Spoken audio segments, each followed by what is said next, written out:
শুধু ধনে থাকিলে হয় না ধনী,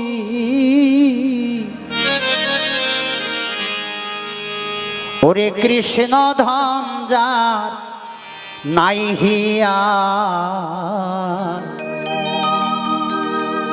এভাবে কেবা ধনী কেবা গরিব, বোঝা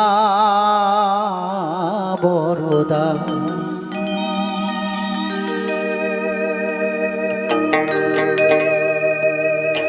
এক ভিখারি এক জমিদার বাড়িতে গেছে ভিক্ষা করতে।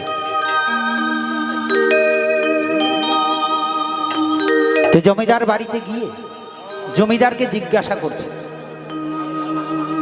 ওই ভিখারির আবার নিয়ম, সত্য কথা না বললে তার বাড়িতে